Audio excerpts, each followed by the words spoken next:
서울의 차가운 겨울 공기가 도시를 감싸고 있습니다. 박민재는 73세라는 나이에도 불구하고 여느 때처럼 새벽에 눈을 뜹니다. 오랜 세월 이어온 일찍 일어나는 습관은 쉽게 사라지지 않습니다. 창밖은 아직 어둠이 짙게 깔려 있지만 박민재는 조용히 움직이기 시작합니다. 서랍에서 관절약을 꺼내 물과 함께 삼키며 살짝 얼굴을 찡그립니다. 무릎 통증이 점점 심해지고 있기 때문입니다. 또 하루가 시작되는군. 그는 중얼거리며 거울 앞에서 수염을 깎습니다. 그의 얼굴에는 긴 세월의 흔적이 깊게 새겨져 있지만 눈빛만큼은 흐려지지 않고 깊은 강인함이 담겨 있습니다. 그 강인함은 다른 사람들이 쉽게 알아채기 어려운 내면 깊숙이 자리 잡은 힘이었습니다. 여보, 일어났어? 주방에서 이수진의 목소리가 들려옵니다. 그녀는 이미 아침 식사를 준비하고 있었습니다. 아침 준비하느라 힘들 텐데 간단히 하면 되지. 박민재가 말하자 이수진은 부드럽게 미소 짓습니다. 이 정도는 힘든 것도 아니야. 당신 혈당이 오르지 않게 신경 안 쓴 날이 있었나? 자, 앉아서 밥 먹어. 식탁에 앉으니 정갈한 아침상이 차려져 있습니다. 양은 많지 않지만 영양은 충분합니다. 오늘 도시락도 준비했어. 된장국도 넣어놨으니 점심때 따뜻하게 데워서 먹어. 약은 잘 챙겼지? 박민재는 잠시 머뭇거리며 아내를 바라봅니다. 이수진은 작게 고개를 끄덕입니다. 응, 조금 깜빡했나봐. 박민재는 걱정스러운 눈빛으로 아내를 봅니다. 오늘은 꼭 먹어. 밥 먹고 나서 확인할 거야. 알았어. 알았다니까. 이수진이 웃으며 대답합니다. 아침 식사를 마친 박민재는 설거지를 돕고 이수진은 도시락을 건네며 남편의 곧게 뻗은 등을 바라봅니다. 젊은 시절과 다름없는 꼿꼿한 자세는 오랜 세월이 지나도 변하지 않았습니다. 오늘도 힘내. 그 호텔 젊은 애들이 뭐라 하든 나는 당신이 최고라는 거 알아. 박민재는 도시락을 받아들며 살짝 웃습니다. 고마워. 다녀올게. 현관에서 가죽 구두를 신는 박민재의 모습은 젊은이보다도 더 단정해 보입니다. 검은 바지에 흰 셔츠, 그리고 잘 닦인 구두까지. 그는 늘 외모에 신경을 썼습니다. 경비원일지라도 호텔 직원으로서의 자부심이 있었기 때문입니다. 집을 나와 지하철역으로 향하는 박민재의 걸음은 느리지만 흔들림이 없습니다. 그는 매일 새벽 5시 30분에 집을 나와 5시 45분에는 역에 도착하도록 했습니다. 이른 아침 지하철은 이미 출근하는 사람들로 제법 붐빕니다. 박민재는 빈자리를 찾아 앉습니다. 그러자 바로 옆에 젊은 회사원으로 보이는 남자가 앉더니 박민재를 힐끗 보며 살짝 얼굴을 찡그리고는 거리를 둡니다. 이번 주에 그랜드 한강 호텔에 대통령이 온대. 맞은편에 앉은 젊은 두 사람의 대화가 귀에 들어옵니다. 콜도니엘 공화국 대통령이라던데 그 나라는 동쪽에 있지? 어쨌든 호텔 경비가 강화된다고 하더라. 거기서 일하는 친구가 매일 회의만 한다고 했어. 박민재는 그들의 대화를 들으며 시선을 창밖으로 돌립니다. 자신이 근무하는 그랜드 한강 호텔에 콜도니엘 공화국 대통령이 온다는 사실은 이미 알고 있었습니다. 하지만 경비원인 그에게는 큰 의미가 있는 일은 아니었습니다. 평소처럼 로비에서 경비를 서는 것뿐이니까요. 지하철이 강남역에 도착하자 박민재는 천천히 일어나 개찰구로 향합니다. 아침 햇살을 받아 우뚝 선 그랜드 한강 호텔의 건물이 서울 도심 한가운데 자리 잡고 있습니다. 세계 각국의 유명 인사들이 자주 이용하는 이 5성급 호텔은 화려함의 상징입니다. 박민재는 직원 전용 입구로 들어갑니다. 경비실에 있던 젊은 경비원이 건성으로 인사를 건넵니다. 박민재는 미소로 가볍게 답례하고 직원용 라커룸으로 향합니다. 라커를 열고 호텔 경비 유니폼으로 갈아입습니다.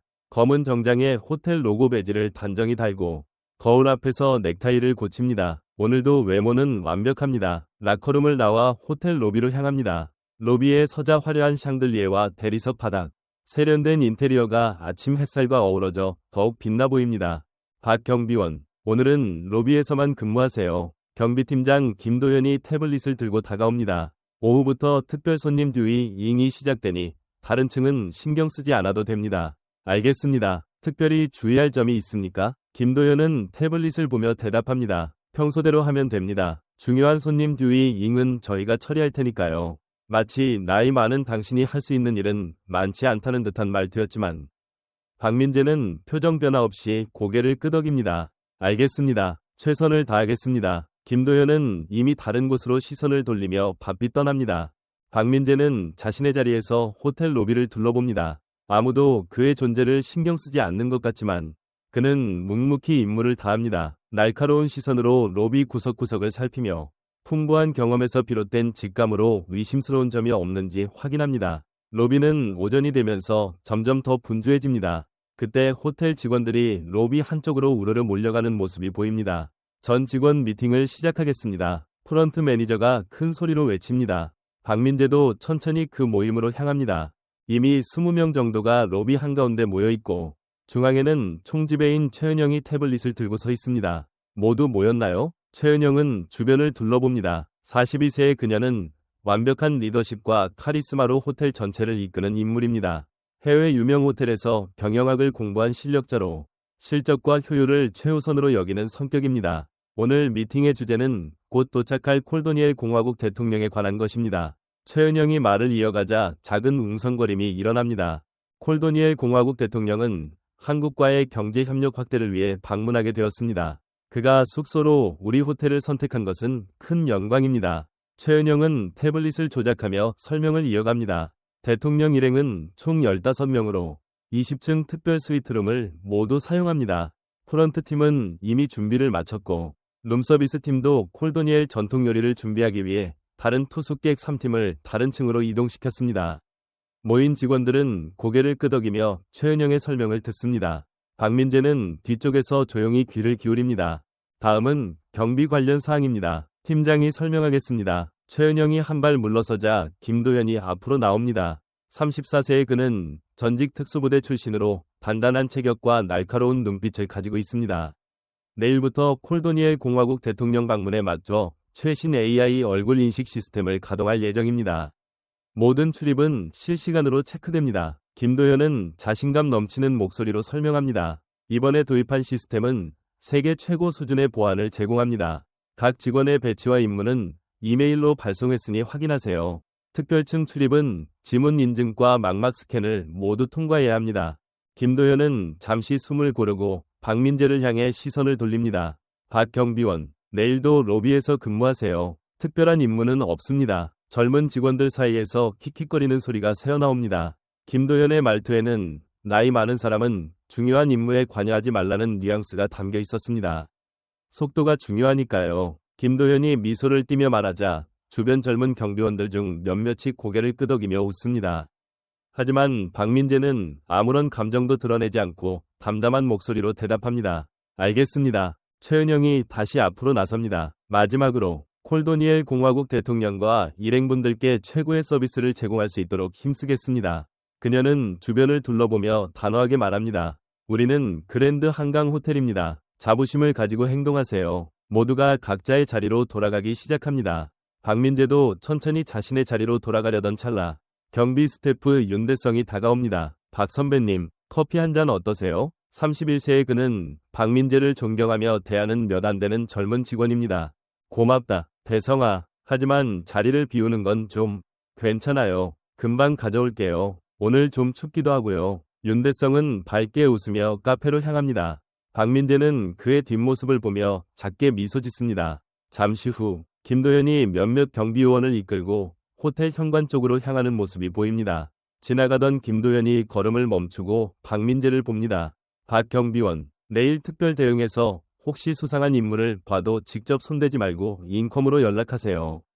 저희가 처리할 테니까요. 박민재는 차분한 목소리로 대답합니다. 알겠습니다. 한 가지 여쭤봐도 되겠습니까? 뭡니까? 서비스 통로의 보안 조치는 어떻게 되어 있습니까? 방금 확인했는데 조금 허술해 보이더군요. 김도현의 표정이 살짝 굳어집니다. 괜찮습니다. 빈틈은 없습니다. 그렇습니까? 하지만 주방 뒤쪽 서쪽 통로는 사각지대가 많아서 김도현은 그의 말을 끊으며 웃음을 띄웁니다.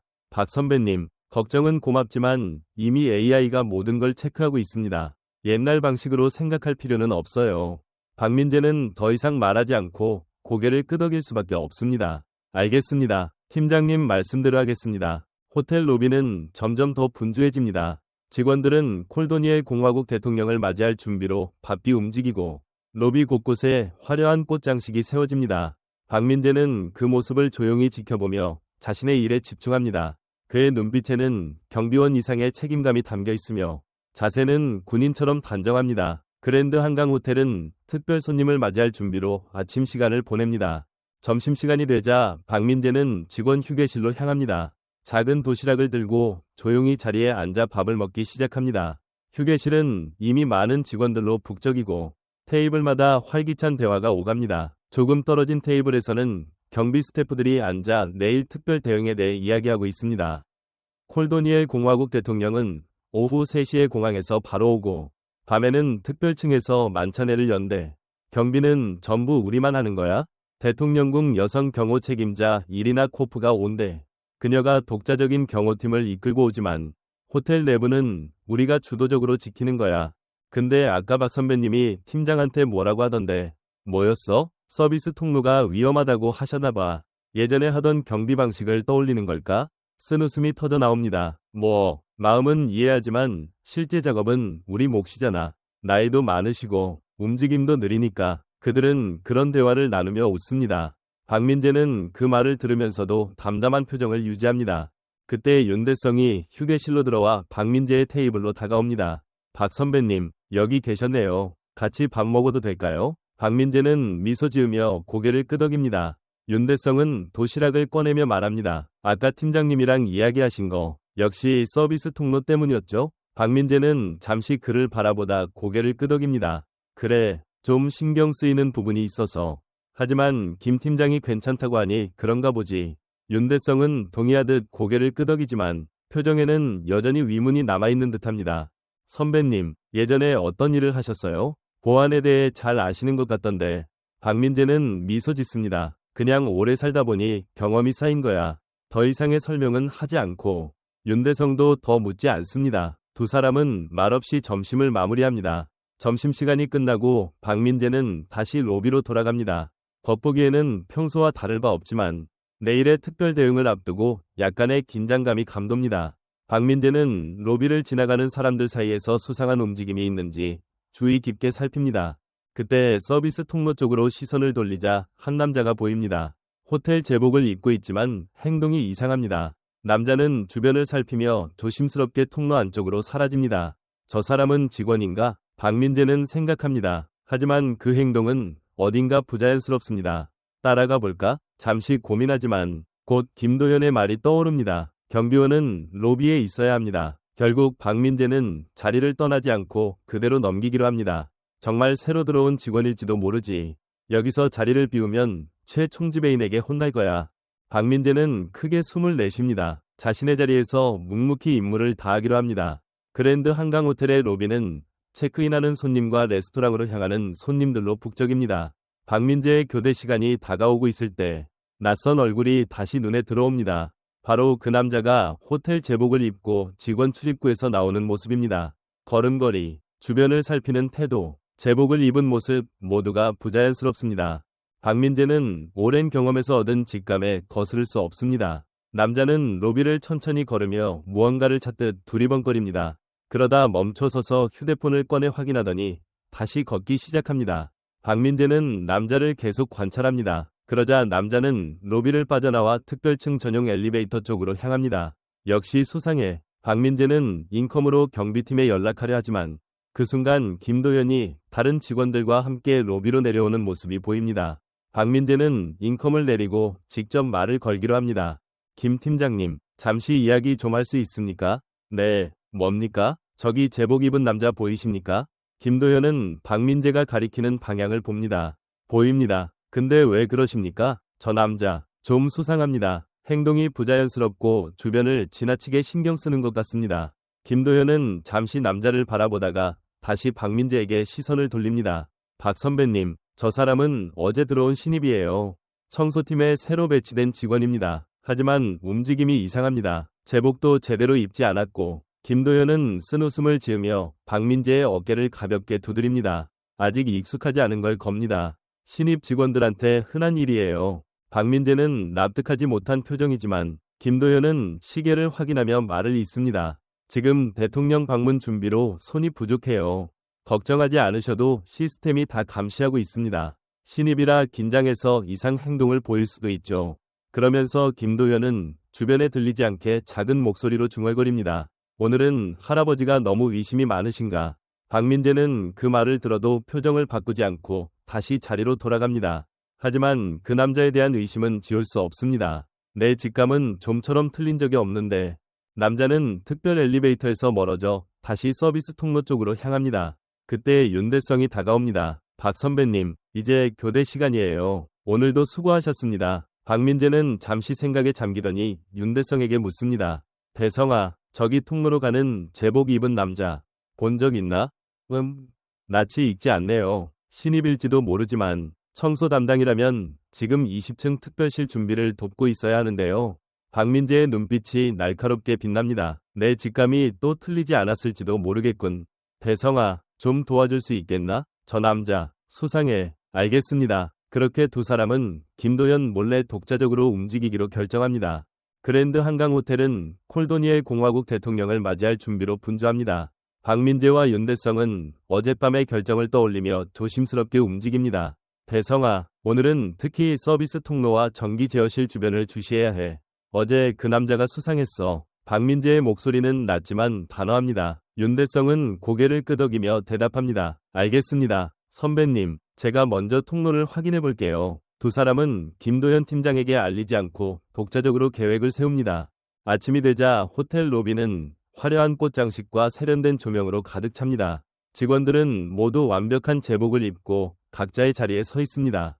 박민재는 로비에서 자신의 위치를 지키며 날카로운 시선으로 주변을 살핍니다. 그의 눈에는 피로가 스며 있지만 자세는 언제나처럼 단정합니다. 대통령이 곧 도착할 거야. 프런트 매니저의 목소리가 로비에 울려 퍼집니다.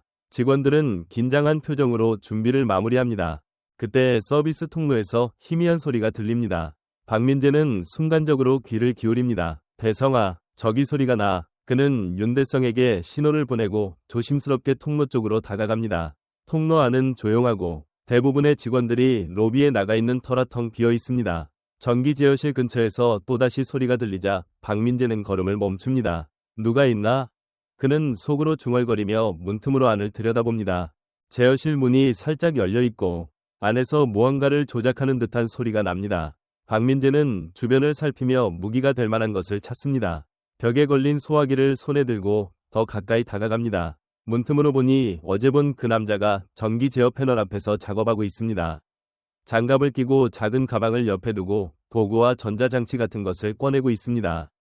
박민재는 망설임 없이 문을 열고 들어갑니다. 움직이지 마. 평소에 조용한 박민재와는 달리 그의 목소리는 날카롭습니다. 남자는 놀라서 돌아봤지만 곧 침착을 되찾습니다. 할아버지, 여기서 뭐하러 온 거야? 남자가 조롱하듯 말합니다. 박민재는 미동도 없이 소화기를 꽉 쥡니다. 뭐 하는 거야? 남자는 천천히 손을 내리며 비웃는 미소를 짓습니다. 그냥 점검일 뿐이야. 여기 있으면 위험하니까 할아버지는 로비로 돌아가는 게 낫겠네. 점검? 넌 호텔 직원이 아니잖아. 박민재의 목소리는 단호합니다. 남자의 표정이 바뀝니다. 빠르게 옆에 있던 도구를 집어 박민재에게 휘두르려 하자 박민재는 즉시 소화기를 작동시켜 흰 가루를 남자의 얼굴에 뿌립니다. 남자는 눈을 감고 비명을 지르며 박민재는 그 틈을 타 달려들어 남자의 팔을 비틀어 올립니다. 남자는 저항하려 했지만 박민재의 팔력은 상상 이상으로 강했습니다. 바닥에 눕힌 뒤 근처에 굴러다니던 케이블로 남자의 손목을 묶습니다. 뭐 하려던 거야? 박민재는 남자의 가방을 열어 안에 있는 전자장치를 확인합니다. 전력 시스템을 멈추려 했던 모양입니다. 남자는 입을 다물고 아무 말도 하지 않습니다. 박민재는 남자의 주머니에서 휴대폰을 꺼냅니다. 화면은 잠겨 있지만 배경 화면에는 낯선 인물의 사진이 보입니다. 콜도니엘 공화국. 그는 중얼거리며 즉시 인컴으로 보고하려 하지만 그 순간 제어실 문이 거세게 열립니다. 박민재는 본능적으로 몸을 긴장시킵니다. 나타난 것은 윤대성이었습니다. 대성아, 선배님, 괜찮아요? 다치셨나요? 윤대성은 급히 다가옵니다. 박민재는 고개를 끄덕입니다. 이 녀석은 호텔 보안을 해치려던 놈이야. 김 팀장한테 빨리 연락해. 윤대성은 고개를 끄덕이며 인컴을 꺼냅니다. 팀장님, 긴급 상황입니다. 전기 제어실에 침입자가 있습니다. 박 선배님이 제압하고 계세요. 빨리 와주세요. 인컴에서 김도현의 놀란 목소리가 들립니다. 윤대성은 인컴을 내리고 박민재에게 다가갑니다. 선배님, 괜찮으세요? 다친 데 없죠? 박민재는 대답합니다. 이 녀석은 제어실 전력을 끊으려 했던 것 같아. 그때 콜도니엘 공화국 대통령의 경호팀이 달려옵니다. 김도현은 제압된 남자를 보고 말을 잇습니다. 이 녀석, 어제 내가 신입이라고 했던 그 남자네. 박민재는 차분히 설명합니다. 하지만 실제로는 호텔 직원이 아니었어요. 특별층의 전력을 끊으려 했던 겁니다. 김도현은 놀란 표정으로 남자를 내려다봅니다. 이 녀석 때문에 특별층 경계를 강화해야겠군. 김도현의 지시에 경비원들이 남자를 데려갑니다. 그 사이 김도현은 박민재를 돌아봅니다. 박 선배님, 정말 고맙습니다. 선배님이 아니었으면 큰 사건이 됐을지도 몰라요. 박민재는 겸손하게 미소 짓습니다. 그때 인컴에서 또 다른 긴급 신호가 들립니다. 긴급 상황, 로비에 수상한 인물이 포착됐습니다. 충돌 가능성 있음. 모두 경계태세로. 김도현의 표정이 긴장합니다. 빨리 로비로 가야 해. 세 사람은 서둘러 로비로 돌아갑니다. 그 순간 박민재의 가슴에는 묘한 평온함이 깃듭니다. 오랜만에 자신의 진정한 능력을 발휘할 수 있는 상황에 직면했다는 일종의 만족감이었습니다. 로비에 도착하자 이미 혼란 상태였습니다. 경비원들이 뛰어다니고 손님들은 불안한 표정으로 주위를 둘러봅니다. 최은영은 콜도니엘 공화국 대통령 마르코에게 상황을 설명하며 마르코는 침착한 모습으로 고개를 끄덕입니다. 하지만 경호 책임자 이리나 코프는 엄격한 표정으로 주위를 살피고 있습니다. 뭐가 벌어지고 있는 거야? 김도현이 다른 경비원에게 묻습니다. 수상한 남자가 발견됐습니다. 특별측령 카드를 복제하려 했던 것 같아요. 게다가 대통령 일행의 동선을 촬영하고 있었던 모양입니다. 박민재는 로비를 한눈에 흐르며 출구를 확인하고 사람들의 움직임에서 상황을 읽어냅니다. 그때 콜도니엘 공화국의 마르코 대통령이 이쪽을 바라보는 것이 눈에 띕니다. 그는 최은영의 말을 듣는 척하며 무언가를 확인하려는 듯한 눈초리로 박민재를 응시하고 있습니다. 저 사람이 모두의 시선이 로비 한쪽으로 쏠립니다. 한 남자가 기둥 그림자에서 뛰쳐나와 출구로 도망칩니다. 경비원들이 쫓아가지만 남자는 빠르게 빠져나가며 쉽게 잡히지 않습니다. 박민재는 순간적으로 남자의 도망치는 방향을 파악합니다. 대성아, 저 남자는 동쪽 출구로 향할 거야. 지름길로 선회하자. 윤대성은 놀랐지만 곧 고개를 끄덕입니다. 두 사람은 서비스 통로로 달려가 호텔 내부 구조를 꿰뚫고 있는 박민재의 안내로 선회에 성공합니다. 정확히 남자가 동쪽 출구로 달려오는 타이밍에 매복합니다. 남자는 갑작스러운 장애물에 놀라 멈칫합니다. 밀어내려 하자 박민재는 재빨리 손목을 비틀어 올립니다. 남자가 통증에 신음을 지르자 윤대성이 반대쪽 팔을 잡아 눌렀습니다. 남자는 이 나이 많은 사람이 이렇게 빠르게 움직일 줄 몰랐는지 놀란 표정을 짓습니다. 남자의 손에는 소형 전자장치가 쥐어져 있었습니다. 고성능 촬영 장치와 카드 복제기였습니다. 뒤따라온 경비원들에게 넘기자 남자가 격렬히 몸부림치며 경비원의 팔을 뿌리치려 합니다. 바닥에 남자의 가방이 떨어지며 전자장치와 문서가 흩어집니다. 박민재는 떨어진 문서를 주워 확인합니다. 거기에는 콜도니엘 공화국 대통령 일행의 상세한 일정과 경비 배치도가 적혀 있습니다. 이 녀석, 대통령을 노리려 했나봐. 박민재가 말합니다. 그 순간 갑자기 호텔 전체의 조명이 꺼집니다. 순식간에 로비가 어둠에 휩싸입니다. 놀란 소리가 여기저기서 터져나오고 비상등이 켜졌지만 희미한 빛만 비추며 로비는 혼란에 빠집니다. 박민재는 즉시 깨닫습니다. 이건 계획적인 공격이야. 전기 설비를 파괴하고 대통령 일행 정보를 빼내려 했던 거군. 빨리 가자. 대통령이 있는 곳으로. 두 사람은 어둠 속에서도 망설임 없이 움직이며 로비 중앙에 도착합니다. 거기에는 콜도니엘의 경호팀이 갇혀 있었습니다. 정전으로 전자제어 문이 작동하지 않아 특별 라운지에서 나오지 못하고 있었습니다. 박민재는 즉시 비상해제 장치를 찾아 문을 엽니다. 문이 열리자 경호 책임자 이리나 코프가 경계태세로 뛰쳐나옵니다. 당신은 누구야? 그녀가 차가운 목소리로 묻습니다. 박민재는 침착하게 대답합니다. 여기 경비원입니다. 대통령을 안전한 곳으로 모시겠습니다. 그러자 마르코 대통령이 이리나 뒤에서 모습을 드러냅니다. 그는 흥미로운 눈초리로 박민재를 바라봅니다. 설명할 시간은 없습니다. 우선 안전이 최우선입니다. 저를 따라오세요. 대통령 일행을 호텔 구석으로 안내합니다. 박민재는 호텔 구조를 완벽히 파악하고 있어 어둠 속에서도 주저하지 않고 나아갑니다. 결국 호텔 비상대피실에 도착합니다. 그곳에는 이미 김도영과 최은영이 와 있었습니다. 대통령, 무사하신가요? 최은영이 걱정스러운 목소리로 묻습니다. 네, 이분 덕분에 무사했습니다. 마르코 대통령이 대답합니다. 그때 비상발전기가 작동하며 실내가 밝아집니다. 마르코 대통령은 다시 박민재의 얼굴을 바라보며 놀란 표정을 짓습니다. 그는 조용히 다가가며 말합니다. 박 선생님, 혹시 말을 잊지 못하고 망설입니다. 30년 넘게 묻어둔 비밀 임무가 여기서 드러날 줄은 꿈에도 몰랐습니다. 마르코 대통령의 시선에는 확신이 담겨 있습니다. 틀림없습니다. 당신은 그때 우리를 구해줬던 분이죠. 김도영과 최은영은 놀라서 박민재를 바라봅니다. 마르코 대통령은 감동을 주체하지 못한 표정으로 박민재의 손을 잡습니다. 1980년 콜도니엘에서였죠. 박민재는 부정할 수 없어 천천히 고개를 끄덕입니다. 그때의 얼굴을 잊을 수 있겠어요? 당신이 아니었다면 나와 동료들은 그날 밤 죽었을 겁니다. 방 안은 조용해집니다. 마르코의 눈에는 그때의 기억이 되살아나는 듯합니다. 콜도니엘의 레온시티 민주화 운동을 하던 마르코와 동료들은 독재 정권의 체포 명령을 받고 대학 지하에 숨어 있었습니다. 군대가 점점 포위를 좁히며 그들은 절체절명에 처했습니다. 그날 밤 폭우 속에서 나타난 한 동양인, 그가 바로 박민재였습니다. 당시 그는 다른 이름으로 불리었지만 시간이 없습니다. 빨리 따라오세요. 라며 유창한 콜도니에러를 구사했습니다. 마르코 일행은 반신반의하며 그를 따라갔습니다. 박민재는 대학 비밀 통로를 통해 그들을 빼내고 마을 외곽으로 탈출을 도왔습니다. 도중에 검문소에서 무언가를 협상하며 간신히 통과시켰고 결국 박민재가 홀로 군대를 유인하며 마르코 일행은 국경까지 탈출했습니다. 3년 후 독재 정권이 무너지고 마르코는 귀국해 민주화 운동을 이어갔습니다. 20년 넘게 노력한 끝에 마침내 대통령이 된 것입니다. 당신이 아니었다면 오늘 이렇게 여기 있을 수 없었습니다. 마르코 대통령의 눈에 깊은 감사의 눈물이 맺힙니다. 박민재는 고개를 숙입니다. 그냥 임무였을 뿐입니다. 대통령님. 그러자 이리나도 박민재를 바라보며 존경의 뜻을 담아 고개를 숙입니다. 마르코 대통령은 다시 박민재의 손을 강하게 잡습니다. 당신 같은 분이 계시기에 세상은 조금 더 안전해질 겁니다. 제가 살아있는 것도 당신 덕분이에요.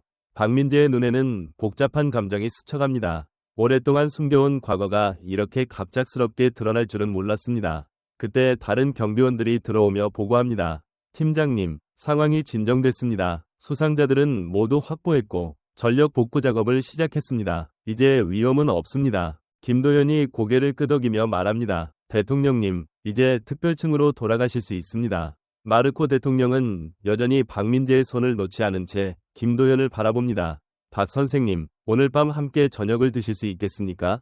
30년 만의 재회를 축하하고 싶습니다. 박민재는 잠시 망설였지만 고개를 끄덕입니다. 영광입니다. 대통령님. 대통령과 경호팀은 방으로 돌아가고 다른 직원들도 따라 나갑니다. 방에 남은 것은 박민재, 윤대성, 김도연뿐입니다. 잠시 침묵이 이어집니다. 김도연은 무언가를 말하려다 어색한 듯 말을 삼킵니다. 미안했습니다. 선배님의 직감을 믿지 않고 나이만 보고 판단했네요.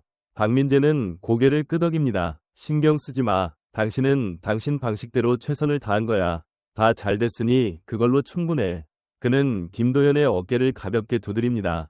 대성아, 고마워. 저녁이 되자 그랜드 한강 호텔은 다시 평온을 되찾습니다. 오후의 혼란은 정리됐고 화려한 샹들리에 아래에서 손님들이 평소처럼 오갑니다. 박민재는 라커룸에서 호텔에서 보내준 정장에 갈아입고 있었습니다. 그때 문을 두드리는 소리가 들립니다. 들어오세요. 윤대성이 들어옵니다. 아직 놀라움이 가시지 않은 얼굴입니다. 준비되셨나요? 제가 모시러 왔습니다. 고마워. 대성아, 이제 고지야. 윤대성은 박민재를 보며 미소 짓습니다. 완전 영화 주인공 같아요. 박민재는 작게 웃습니다. 마르코 대통령이 20층 특별 스위트에서 기다리세요. 저녁 준비도 모두 끝났습니다. 특별 회의실은 고급스러움으로 가득했습니다. 벽에는 품격 있는 예술 작품이 걸려 있고 부드러운 카펫이 깔려 있습니다. 끝부분에는 콜도니엘 공화국의 국기가 놓인 방이 있습니다. 특별 스위트룸은 호텔에서 가장 호화로운 객실로, 넓은 리빙룸에는 고급 가구가 배치되어 있고 한쪽에는 식탁이 차려져 있습니다. 큰 유리창 너머로 서울의 야경이 펼쳐져 있습니다. 마르코 대통령은 창가에 서서 야경을 바라보고 있었습니다. 박민재가 들어오자 그는 돌아봅니다. 박 선생님, 와줘서 고마워. 오히려 초대해 주셔서 감사합니다. 대통령님. 마르코는 부드럽게 웃으며 다가옵니다. 오늘은 공식 일정이 아닙니다. 그냥 30년 만에 재회한 친구로서 느긋하게 이야기하고 싶어요. 박민재는 살짝 고개를 숙이고 마르코의 제안에 따라 테이블로 향합니다. 거기에는 이미 콜도니엘 전통 요리와 한국 요리가 함께 차려져 있습니다.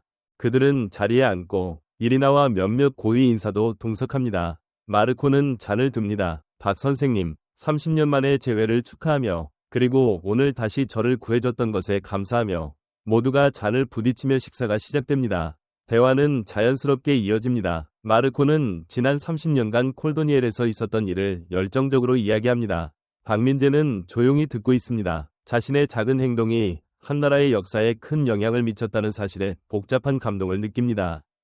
1993년 이후에는 어떻게 지내셨나요? 마르코가 묻습니다. 박민재는 잠시 생각한 후 대답합니다. 콜도니엘 이후에는 발칸반도나 중앙아시아 같은 곳을 여러 군데 다녔습니다. 그러다 2000년대 초반에 현장에서 물러나 교육이나 조언 업무를 했고 2010년에 공식적으로 은퇴했습니다. 가족은 아내와 저뿐이고 아이들은 독립해서 따로 살고 있습니다.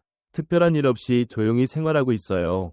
식사가 끝나갈 무렵 마르코는 다른 고위 인사들에게 잠시 자리를 비우라고 부탁합니다. 그러자 방에는 마르코, 이리나, 그리고 박민재만 남습니다. 마르코는 테라스로 이어지는 창문을 열고 박민재를 유인합니다. 조금 밖 공기를 마시며 이야기할까요? 두 사람은 밤바람을 맞으며 서울의 야경을 내려다봅니다. 박 선생님, 솔직히 말해서 또 당신을 만날 줄은 꿈에도 몰랐습니다. 게다가 이런 형태로 마르코의 목소리에는 진심이 담겨 있습니다. 항상 감사 인사를 드리고 싶었어요.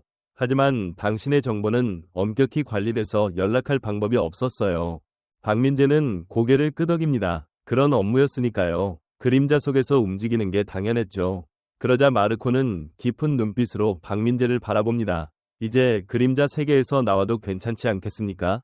박민재는 고개를 갸웃합니다. 무슨 뜻입니까? 제 제안을 들어주세요. 마르코는 숨을 고르며 말을 이어갑니다. 콜도니엘에서는 무기와 평화, 안정을 위한 새로운 프로젝트를 시작하려고 합니다. 독재 정권을 무너뜨린 나라들의 민주화를 돕고 테러나 극단주의로부터 지키는 게 우리의 목표입니다. 당신의 경험은 그 프로젝트에 큰 힘이 될 겁니다. 저로서는 콜도니엘의 고문으로 일해주셨으면 합니다. 조건은 2주간의 출장과 연봉 1억 8천만 원에서 1천만 원 보너스입니다. 부디 검토해 주시겠습니까? 마르코는 진지한 표정으로 서울의 야경을 바라봅니다.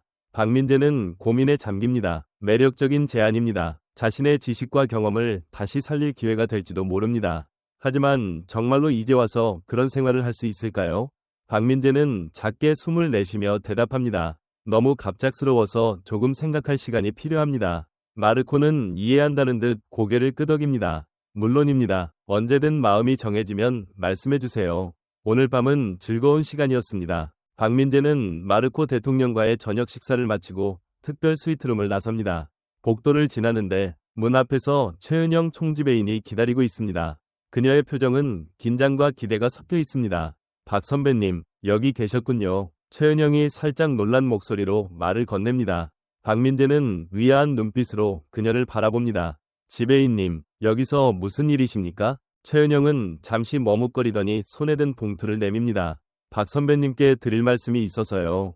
새로운 포지션을 제안드리고 싶습니다. 특별경비 총괄 책임자로 지금보다 3배의 연봉을 드리겠습니다. 근무 시간도 선배님께 맞춰드릴게요. 박민재는 예상치 못한 제안에 잠시 당황합니다. 하루 만에 2가지 큰 제안을 받게 될 줄은 몰랐습니다. 고맙습니다만 조금 생각할 시간을 주시겠습니까? 물론입니다. 편하실 때 답변 주시면 됩니다. 최은영은 미소를 지으며 고개를 끄덕입니다. 박민재는 호텔을 나와 집으로 돌아갑니다. 밤늦게 서울의 아파트 현관문을 열자 이수진이 거실에서 기다리고 있었습니다. 여보, 오늘 뉴스에서 호텔에서 무슨 일이 있었다고 해서 걱정했어. 괜찮아? 이수진의 목소리는 걱정으로 가득합니다. 박민재는 미소를 지으며 대답합니다. 괜찮아. 근데 좀 특별한 일이 있었지. 그는 오늘 있었던 일을 천천히 설명하기 시작합니다. 콜도니엘의 그 젊은 활동가가 정말 대통령이 됐더라. 이수진은 놀라며도 곧 납득한 표정을 짓습니다. 그녀는 오랫동안 남편의 비밀을 함께 간직해온 사람이었습니다. 그 사람이 대통령이 되다니 인생은 정말 신기하네. 그래서 어떻게 할 거야? 이수진이 묻습니다. 2가지 제안 말이야. 박민재는 잠시 고민에 잠깁니다. 아직 잘 모르겠어. 그저 평범한 노인으로 조용히 살고 싶었는데 과거의 영광이나 후회에 얽매이지 않고 말이야. 이수진은 부드러운 눈빛으로 남편을 바라봅니다. 여보, 잠깐만. 그녀는 침실로 들어가더니 낡은 나무 상자를 들고 돌아옵니다. 그건 박민재가 놀란 표정으로 묻습니다. 당신이 은퇴할 때 상자에 넣어서 옷장 위에 올려놓은 거잖아. 가끔 밤중에 몰래 꺼내보는 거. 내가 다 봤어. 이수진은 미소를 지으며 말합니다. 박민재는 놀라움을 감추지 못합니다. 이수진은 테이블 위에 상자를 올려놓습니다. 박민재는 조심스럽게 먼지를 털어내고 상자를 엽니다. 그 안에는 그가 정보기관 시절의 기념품, 해외 임무 중 찍은 사진들, 여러 나라의 동전, 그리고 작은 추억의 물건들이 가득합니다. 그 중에는 콜도니엘에서 얻은 물건도 있습니다. 가끔 그때를 떠올리곤 했나? 이수진이 묻습니다. 박민재는 조용히 대답합니다. 특히 호텔에서 무시당할 때면 내가 어떤 일을 해왔는지 생각하곤 했지. 하지만 그저 자존심이라고 여겼어. 이수진은 고개를 저으며 말합니다. 자존심이 아니야. 당신은 주토 그리워했던 거야. 그때의 자부심과 사명감, 자신의 능력을 인정받던 그 느낌을. 그녀는 남편의 손을 부드럽게 잡습니다. 당신은 나와 아이들을 위해 모든 걸 내려놓았잖아. 내 병을 고치기 위해, 아이들 교육을 위해 항상 우리를 우선했어. 그녀의 눈에는 눈물이 맺힙니다. 그러니까 이번엔 당신 자신을 위해 결정해도 괜찮아. 박민재는 깊은 고민에 잠깁니다. 가족을 위해 버려왔던 자부심과 정체성이 다시 가슴 깊은 곳에서 요동칩니다. 하지만 이 나이에 새로운 도전을 할 수 있을까? 이수진은 단호한 목소리로 말합니다. 나이를 먹었다고 꿈을 꾸면 안 된다는 법은 없잖아. 게다가 이건 꿈이 아니라 현실이야. 당신의 능력을 필요로 하는 사람들이 있어.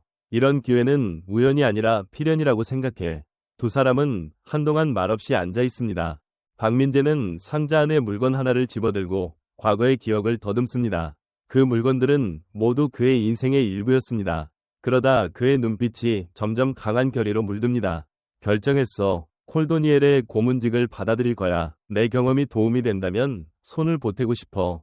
그는 말을 이어갑니다. 단, 한 가지 조건이 있어. 대성이를 함께 데려가고 싶어. 그 녀석에게 재능이 있어. 내가 가진 지식과 경험을 가르쳐줄 수 있을 것 같아. 이수진은 밝은 미소로 고개를 끄덕입니다. 좋네. 그 젊은이에게 기회를 줘봐. 박민재는 자리에서 일어나 이수진에게 다가가고 이수진은 그의 팔에 살며시 기대어 말합니다.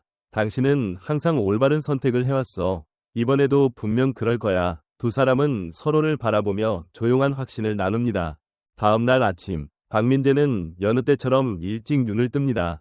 하지만 오늘은 뭔가 다릅니다. 그의 걸음에는 새로운 목적의식이 깃들어 있고 눈빛에는 오랫동안 잊었던 불꽃이 타오릅니다. 그는 그랜드 한강 호텔로 향합니다. 직원 전용 입구를 지나자 경비실에 있던 젊은 경비원이 자리에서 벌떡 일어나 인사합니다. 박 선배님, 안녕하세요. 로비에 들어서자 직원들이 일제히 그를 바라봅니다. 어제까지는 그를 무시했던 사람들이 이제는 존경의 시선을 보내고 있습니다. 라운지에 앉아 있는데 윤대성이 달려옵니다. 선배님, 안녕하세요. 다들 어제 일을 듣고 난리예요. 결정하셨어요? 박민재는 고개를 끄덕입니다. 그래, 결정했어. 콜도니엘의 고문직을 맡기로 했어. 윤대성은 조금 아쉬운 표정을 짓습니다. 그렇군요. 그럼 호텔을 떠나시는 거네요? 혼자가 아닐지도 모르지. 박민재가 미소 짓자 윤대성은 위아한 표정을 짓습니다. 그때 최은영 총지배인이 나타납니다. 박 선배님, 여기 계셨네요. 제 사무실에서 잠시 이야기 나누실 수 있을까요? 박민재는 그녀를 따라 총지배인실로 들어갑니다. 이미 김도현 팀장이 기다리고 있었습니다. 선배님, 어제 제안드린 건 어떠신가요? 최은영이 기대 어린 목소리로 묻습니다. 박민재는 잠시 생각하다 조용히 대답합니다. 우선 감사드립니다. 정말 좋은 제안이었어요. 하지만 저는 콜도니엘의 제안을 받아들이기로 했습니다. 그쪽 안보 프로젝트에 참여하게 됐습니다. 최은영은 실망한 기색이 역력했지만 곧 프로답게 감정을 정리합니다. 그렇군요. 그게 가장 선배님다운 선택이라고 생각합니다. 억지로 붙잡는 건 오히려 제가 잘못이겠죠. 김도현도 조용히 고개를 끄덕입니다. 선배님의 풍부한 경험은 국제 안보 분야에서 큰 힘으로 발휘될 겁니다. 진심으로 축하드립니다. 박민재는 감사한 눈빛으로 두 사람을 바라봅니다. 고맙습니다. 사실 한 가지 부탁이 있습니다. 어떤 부탁이든 말씀하세요. 최은영이 말하자 박민재가 대답합니다. 대성이를 콜도니엘로 데려가고 싶습니다. 제 후계자로. 그 젊은이에게는 발전 가능성이 있으니까요. 최은영은 놀란 표정을 짓지만 곧 이해한 듯 고개를 끄덕입니다. 본인 의사를 확인한 후 문제가 없다면 보내드리겠습니다. 감사합니다. 박민재는 고개를 숙이며 인사합니다. 사무실을 나와 로비에서 기다리던 윤대성에게 다가갑니다. 대성아, 사실 너에게 제안할 게 있어. 나와 함께 콜도니엘로 가지 않겠나? 내 후계자로서 너에게는 성장할 잠재력이 있어. 내가 가진 경험을 전수하고 싶어. 윤대성의 눈이 커집니다. 정말입니까? 저로 괜찮을까요? 이런 기회를 받을 줄이야. 당연히 가겠습니다. 부탁드립니다. 박민재는 미소 짓습니다. 그럼 대성아, 짐 챙길 준비해. 감사합니다. 선배님. 그때 마르코 대통령과 수행원들이 나타납니다. 마르코 대통령은 박민재를 보자 환한 미소를 짓습니다. 결정하셨나요? 네, 대통령님의 제안을 받아들이겠습니다. 그리고 이 젊은이도 함께 데려가고 싶습니다. 마르코는 윤대성을 바라봅니다. 환영합니다. 윤대성은 감격한 표정으로 깊이 고개를 숙입니다. 김도영과 최은영은 박민재에게 경의를 표하며 배웅합니다.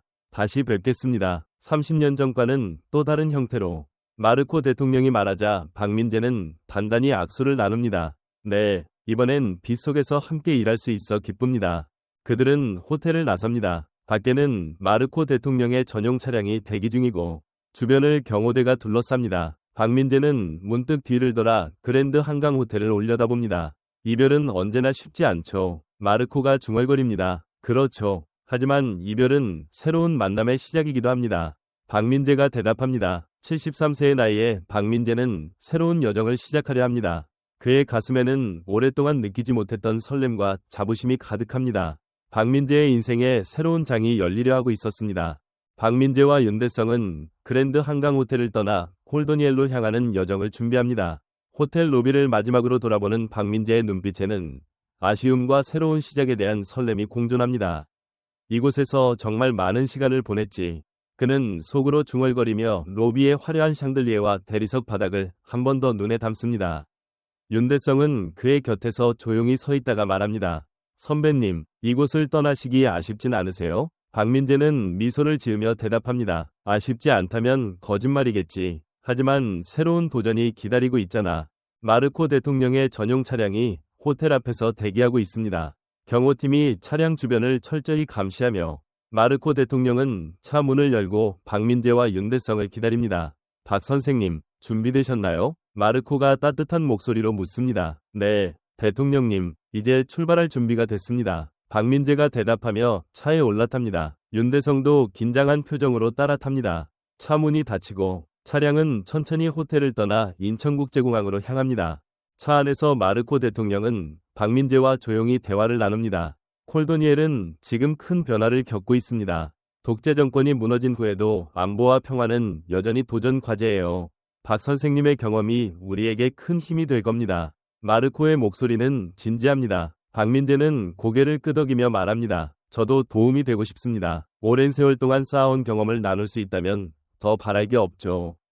윤대성은 그들의 대화를 조용히 들으며 새로운 환경에 대한 기대와 긴장감을 느낍니다. 공항에 도착하자 전용기가 이미 준비되어 있습니다. 마르코 대통령의 일행과 함께 박민재와 윤대성은 비행기에 탑승합니다. 비행기가 이륙하자 창밖으로 멀어지는 서울의 풍경이 보입니다. 박민재는 창밖을 바라보며 잠시 생각에 잠깁니다. 이 나이에 이런 새로운 시작을 맞이하게 될 줄이야. 그의 가슴에는 설렘과 함께 약간의 불안이 스쳐갑니다. 윤대성은 옆자리에서 조심스럽게 말을 건넵니다. 선배님, 콜도니엘에 가면 제가 뭘 해야 할까요? 박민재는 부드러운 미소로 대답합니다. 대성아, 처음엔 나를 따라다니면서 배우는 거야. 내가 가진 지식과 기술을 하나씩 전수해 줄게. 넌 재능이 있으니까 금방 잘할 거야. 윤대성은 고개를 끄덕이며 결심한 표정을 짓습니다.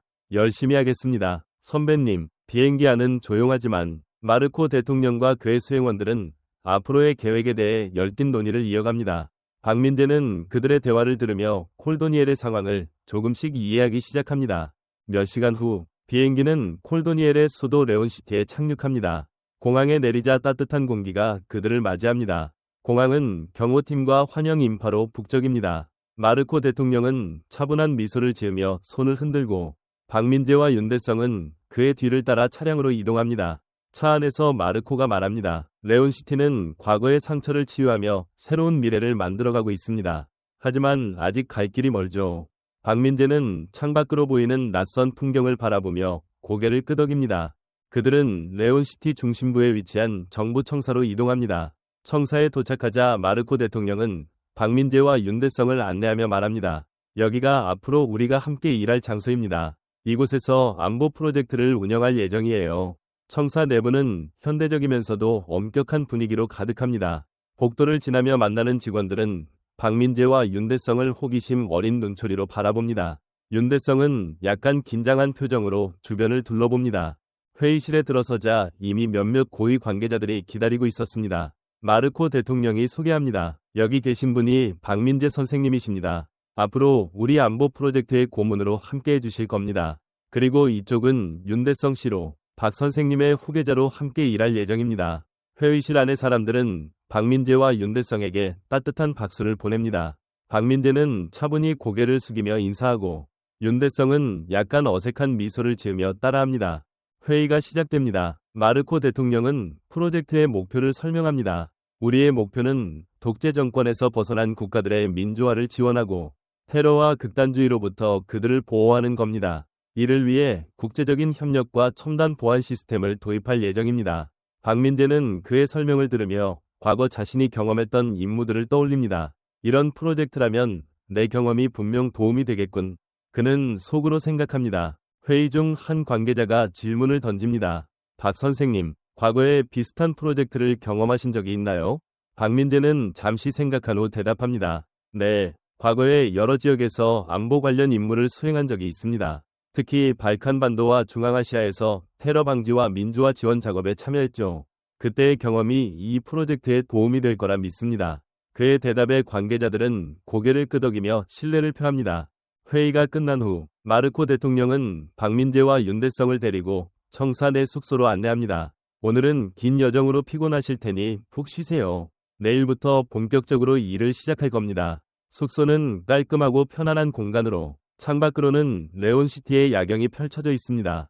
윤대성은 창가에 서서 도시를 내려다보며 말합니다. 선배님, 정말 낯선 곳이네요. 잘할 수 있을지 모르겠습니다. 박민재는 그의 어깨를 두드리며 말합니다. 처음엔 누구나 그렇다. 나도 처음엔 그랬어. 하지만 넌 잘할 거야. 내가 옆에 있잖아. 밤이 깊어지자 박민재는 침대에 누워 오늘의 일들을 되새깁니다. 그의 머릿속에는 새로운 도전에 대한 기대와 함께 이수진의 얼굴이 떠오릅니다. 여보, 나 잘하고 있는 거지? 그는 속으로 중얼거리며 잠을 청합니다. 한편 윤대성은 방에서 자료를 읽으며 내일 일을 준비합니다. 그는 박민재의 후계자로서 책임감을 느끼며 스스로를 다잡습니다. 내가 선배님을 실망시키지 않도록 열심히 해야 해. 다음 날 아침, 박민재는 일찍 일어나 창밖을 바라봅니다. 레온시티의 아침은 활기차고 거리에는 새로운 하루를 시작하는 사람들로 가득합니다. 그는 간단히 세수를 하고 옷을 갈아입은 뒤 윤대성을 깨우러 갑니다. 대성아, 일어났나? 오늘부터 바빠질 거야. 윤대성은 졸린 눈을 비비며 일어나 대답합니다. 네, 선배님, 준비할게요. 두 사람은 아침 식사를 마치고 다시 회의실로 향합니다. 마르코 대통령과 관계자들이 이미 자리를 잡고 있습니다. 박 선생님, 오늘은 현장 점검부터 시작하겠습니다. 마르코가 말하자 박민재는 고개를 끄덕입니다. 알겠습니다. 어떤 부분을 먼저 살펴볼까요? 우선 레온시티 주요 시설의 보안 상태를 확인하고 취약점을 찾아 개선안을 제안해 주셨으면 합니다. 마르코의 말에 박민재는 진지한 표정으로 대답합니다. 좋습니다. 바로 시작하죠. 그들은 차량을 타고 레온시티의 주요 시설들을 돌아봅니다. 첫 번째로 방문한 곳은 레온시티 중앙병원입니다. 병원 로비는 환자와 직원들로 북적이고 경비 시스템은 기본적인 수준에 머물러 있습니다. 박민재는 주변을 꼼꼼히 살피며 말합니다. 이곳의 출입 통제가 허술하군요. 외부인의 접근을 쉽게 허용할 수 있어요. 그는 메모를 하며 윤대성에게 설명합니다. 대성아, 이런 곳에서는 출입구마다 얼굴 인식 시스템을 설치하는 게 좋지. 그리고 직원 배지를 통한 추가 인증도 필요해. 윤대성은 그의 말을 들으며 열심히 메모합니다. 알겠습니다, 선배님. 그런데 이런 시스템을 도입하려면 비용이 많이 들지 않을까요? 박민재는 고개를 끄덕이며 대답합니다. 물론 비용이 들겠지. 하지만 안전을 위해선 필수적인 투자야. 테러나 침입이 발생하면 그 피해가 훨씬 더 크니까. 윤대성은 그의 말에 공감하며 고개를 끄덕입니다. 다음으로 그들은 레온시티의 주요 발전소를 방문합니다. 발전소는 도시 전력을 공급하는 핵심 시설로 보안이 특히 중요합니다. 하지만 박민재는 입구 근처의 경비 상태를 보고 눈살을 찌푸립니다. 여긴 경비 인력이 부족해. 게다가 CCTV가 너무 많아 사각지대가 심각해요. 그는 마르코 대통령에게 제안합니다. 이곳은 경비 인력을 늘리고 인공지능을 활용한 감시 시스템을 추가로 설치하는 게 좋겠습니다. 침입자가 쉽게 접근할 수 있는 구조예요. 마르코는 그의 제안을 경청하며 고개를 끄덕입니다. 박 선생님의 의견이 큰 도움이 됩니다.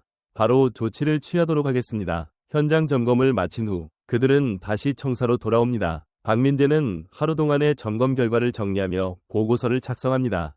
윤대성은 그의 곁에서 자료를 정리하며 배우는 자세를 유지합니다. 선배님, 이렇게 꼼꼼하게 점검하는 게 정말 중요하네요. 박민재는 미소 지으며 대답합니다. 그래, 작은 빈틈이 큰 사고로 이어질 수 있으니까 항상 세심하게 살펴야 해. 저녁이 되자 마르코 대통령은 박민재와 윤대성을 다시 회의실로 초대합니다. 오늘 하루 고생 많으셨습니다. 박 선생님의 제안 덕분에 우리 보안 시스템을 한 단계 업그레이드할 수 있을 것 같습니다. 마르코의 말에 박민재는 겸손하게 대답합니다. 별 말씀을요. 제 경험을 나눌 수 있어서 오히려 기쁩니다. 마르코는 미소를 지으며 말을 이어갑니다. 앞으로도 많은 도움이 필요합니다. 박 선생님과 윤 씨가 함께라면 든든하네요. 회의가 끝나고 박민재는 숙소로 돌아와 창밖을 바라봅니다. 레온시티의 야경은 여전히 낯설지만 그의 가슴에는 새로운 사명감이 자리 잡고 있습니다. 이곳에서 새로운 가치를 만들 수 있다면 그걸로 충분해. 그는 속으로 다짐하며 잠을 청합니다. 한편 윤대성은 방에서 오늘 배운 것들을 복습하며 점점 더 자신감을 키워갑니다. 콜도니엘에서의 새로운 삶이 그들에게 점점 더 가까워지고 있었습니다. 레온시티의 아침 햇살이 정부 청사 창문을 통해 비치고 있습니다. 박민재는 숙소에서 일찍 일어나 창밖을 바라봅니다. 낯선 도시의 풍경은 점차 익숙해지고 있으며 그의 가슴에는 새로운 사명감이 더욱 단단히 자리 잡고 있습니다. 오늘도 한 걸음 더 나아가야지. 그는 속으로 다짐하며 간단히 세수를 하고 옷을 갈아입습니다. 옆방에서 윤대성이 아직 잠에서 깨지 않았는지 조용합니다. 박민재는 부드럽게 문을 두드립니다. 대성아, 일어났나? 오늘도 바빠질 거야. 윤대성은 졸린 눈을 비비며 문을 열고 나옵니다. 선배님, 안녕하세요. 준비할게요. 그의 목소리에는 어제의 피로가 남아있지만 결심한 빛이 담겨 있습니다. 두 사람은 아침 식사를 위해 청사 내 식당으로 향합니다. 식당은 고위 관계자들과 직원들로 북적이며 박민재와 윤대성은 간단한 빵과 커피로 아침을 시작합니다. 선배님, 어제 배운 것들 정리해봤어요. 오늘 현장 점검에서 더 잘할 수 있을 것 같습니다. 윤대성이 말하자 박민재는 미소 지으며 고개를 끄덕입니다. 좋아, 대성아, 천천히 배우면 돼. 오늘도 함께 열심히 하자. 아침 식사를 마친 후 두 사람은 마르코 대통령과 함께 회의실로 이동합니다. 마르코는 이미 자리에 앉아 자료를 확인하고 있습니다. 박 선생님, 윤 씨, 오늘도 고생 많으실 겁니다. 오늘은 레온시티 외곽 지역의 보안 상태를 점검할 계획입니다. 마르코의 목소리는 진지하지만 희망에 차 있습니다. 박민재는 고개를 끄덕이며 대답합니다. 알겠습니다. 외곽 지역은 취약할 가능성이 높으니 꼼꼼히 살펴보겠습니다. 그들은 차량에 올라 레온시티 외곽으로 향합니다. 차창 밖으로는 끝없이 펼쳐진 들판과 산들이 보입니다. 하지만 그 평화로운 풍경 속에도 잠재적인 위험이 도사리고 있다는 것을 박민재는 직감합니다. 외곽은 인구가 적고 감시가 느슨할 가능성이 커. 그는 속으로 중얼거리며 주변을 주의 깊게 살핍니다. 윤대성은 메모장을 꺼내 기록하며 묻습니다. 선배님, 외곽 지역에서 주의할 점이 있나요? 그래, 외곽은 접근로가 많고 은폐하기 쉬운 곳이 많아. 특히 무장 세력이 숨어들 가능성을 염두에 둬야 해. 박민재의 설명에 윤대성은 진지한 표정으로 고개를 끄덕입니다. 첫 번째 점검 지점은 외곽의 소규모 보급 기지입니다. 기지는 군사 물자를 저장하는 곳으로 철조망과 간단한 경비 초소가 설치되어 있습니다. 하지만 박민재는 곧 문제를 발견합니다. 이곳의 경비 초소가 너무 적군요. 게다가 철조망에 구멍이 보이네요. 그는 가까이 다가가 구멍을 확인하며 말합니다. 윤대성은 카메라로 사진을 찍으며 기록합니다. 선배님, 이 구멍을 통해 침입자가 쉽게 들어올 수 있겠네요. 맞아, 대성아, 이걸 바로 보고해야 해. 박민재는 마르코 대통령에게 상황을 설명합니다. 이 기지는 보안이 허술해요. 철조망을 보수하고 경비 인력을 배치해야 합니다. 마르코는 그의 제안을 받아들이며 즉시 담당자에게 지시를 내립니다. 바로 조치를 취하도록 하겠습니다. 다음으로 그들은 외곽의 농업지역을 방문합니다. 이곳은 농민들이 주로 활동하는 곳으로 경비가 거의 없는 상태입니다. 박민재는 주변을 둘러보며 말합니다. 여긴 감시가 전혀 없군요. 무단 침입이나 물자 절도가 일어날 수 있어요. 그는 윤대성에게 지시합니다. 대성아, 이 지역의 경계선을 따라 돌면서 취약점을 체크해봐. 윤대성은 고개를 끄덕이며 주변을 탐색하기 시작합니다. 점검 중 윤대성은 이상한 흔적을 발견합니다. 선배님, 여기 발자국이 있어요. 그는 흥분한 목소리로 박민재를 부릅니다. 박민재는 재빨리 다가가 흔적을 확인합니다. 발자국은 신발 자국이 아니라 군화로 보이는 굵은 패턴입니다. 이건 평범한 농민의 흔적이 아니야. 무장 세력일 가능성이 있어. 박민재의 목소리는 날카로워집니다. 그는 즉시 마르코 대통령에게 보고합니다. 외곽 농업지역에 의심스러운 흔적이 발견됐습니다. 추가 조사가 필요합니다. 마르코는 진지한 표정으로 고개를 끄덕입니다. 즉시 특수부대를 파견해서 확인하도록 하겠습니다. 그들은 차량으로 돌아와 상황을 지켜봅니다. 몇 분 후 특수부대가 현장에 도착하고 곧이어 숲속에서 의심스러운 인물이 발견됩니다. 부대원들은 신속히 그를 제압하고 그의 소지품에서 무기와 지도가 나옵니다. 지도에는 레온시티 주요 시설의 위치가 표시되어 있습니다. 이 녀석, 테러를 계획한 모양이군. 박민재가 중얼거립니다. 마르코 대통령은 박민재를 바라보며 말합니다. 박 선생님, 다시 한번 당신의 직감이 우리를 구했습니다. 박민재는 겸손하게 고개를 숙입니다. 운이 좋았을 뿐입니다. 대통령님, 하지만 외곽 보안은 더 강화해야 합니다. 그들은 현장에서 추가 점검을 마친 후 청사로 돌아옵니다. 회의실에서 마르코는 관계자들과 함께 대책을 논의합니다. 외곽 지역에 추가 경비대를 배치하고 인공지능을 활용한 감시 시스템을 설치하겠습니다. 박 선생님의 제안대로 진행할 겁니다. 회의가 끝난 후 박민재는 숙소로 돌아와 창밖을 바라봅니다. 레온시티의 야경은 여전히 아름답지만 그의 마음에는 무거운 책임감이 남아 있습니다. 이곳을 지키는 일이 내 임무야. 그는 속으로 다짐하며 자료를 정리합니다. 한편 윤대성은 방에서 오늘의 사건을 기록하며 생각에 잠깁니다. 선배님처럼 강해지고 싶어. 그의 눈빛에는 새로운 결의가 담겨 있습니다. 며칠 후 박민재는 마르코 대통령과 함께 프로젝트의 첫 번째 성과를 점검합니다. 외곽 지역에 설치된 새로운 보안 시스템이 가동 중이며 경비 인력도 배치되었습니다. 이제 좀 더 안전해졌네요. 마르코가 만족스러운 표정으로 말합니다. 박민재는 고개를 끄덕이며 대답합니다. 하지만 방심은 금물입니다. 항상 새로운 위협에 대비해야 해요. 마르코는 그의 말에 동의하며 손을 내밉니다. 박 선생님, 당신과 함께라면 이 프로젝트는 성공할 겁니다. 그날 저녁, 박민재는 숙소에서 이수진에게 전화를 걸어보고 합니다. 여보, 잘 지내? 이수진의 목소리가 따뜻하게 들립니다. 그래, 여기서 바빠. 하지만 의미 있는 일을 하고 있어. 박민재는 오늘의 일을 간략히 전하며 미소 짓습니다. 잘하고 있는 거야. 나도 자랑스러워. 이수진의 말에 박민재는 가슴이 따뜻해집니다. 고마워, 여보. 곧 휴가를 받아서 잠깐 귀국할게. 며칠 후 박민재와 윤대성은 레온시티에서 처음으로 휴식을 취합니다. 두 사람은 근처 카페에 앉아 커피를 마시며 대화를 나눕니다.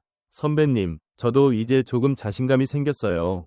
앞으로 더 열심히 하겠습니다. 윤대성이 말하자 박민재는 만족스러운 미소를 짓습니다. 그래, 대성아, 네가 이렇게 성장하는 걸 보니 나도 기쁘다. 앞으로도 함께 가자. 두 사람은 잔을 부딪히며 새로운 시작을 축하합니다. 하지만 그 순간 카페 밖에서 이상한 움직임이 포착됩니다. 한 남자가 급하게 카페를 지나가며 주위를 살피는 모습이 보입니다. 박민재는 즉시 직감을 발휘합니다. 대성아, 저 녀석 수상해. 따라가 볼까? 윤대성은 고개를 끄덕이며 자리에서 일어납니다. 두 사람은 조심스럽게 남자를 뒤따라가며 상황을 관찰합니다. 남자는 골목으로 들어가더니 전화기를 꺼내 누군가와 대화를 나눕니다. 박민재는 가까이 다가가 귀를 기울입니다. 오늘 밤 계획대로 진행해. 남자의 목소리가 희미하게 들립니다. 대성아, 이건 또 다른 위협이야. 바로 마르코 대통령께 보고해야 해. 두 사람은 재빨리 청사로 돌아가 상황을 알립니다. 마르코는 즉시 경계 태세를 강화하고 특수부대를 배치합니다. 밤이 깊어지자 예상대로 외곽에서 무장 세력이 기지를 공격하려는 시도가 포착됩니다. 특수부대는 신속히 대응하며 위기를 막아냅니다. 다음 날 마르코 대통령은 박민재를 따로 불러 감사 인사를 전합니다. 박 선생님, 또 한 번 우리를 구해주셨습니다. 당신의 직감과 경험은 정말 놀랍습니다. 박민재는 겸손하게 대답합니다. 감사합니다. 대통령님, 저는 제 역할만 한 것뿐입니다. 마르코는 미소를 지으며 말을 이어갑니다. 앞으로도 함께 힘써주세요. 콜도니엘은 당신과 함께라면 더 안전해질 겁니다. 박민재는 숙소로 돌아와 창밖을 바라봅니다. 레온시티의 밤하늘 아래 그의 마음에는 평화와 사명감이 조화를 이루고 있습니다. 이곳에서 새로운 삶을 만들어가고 있어.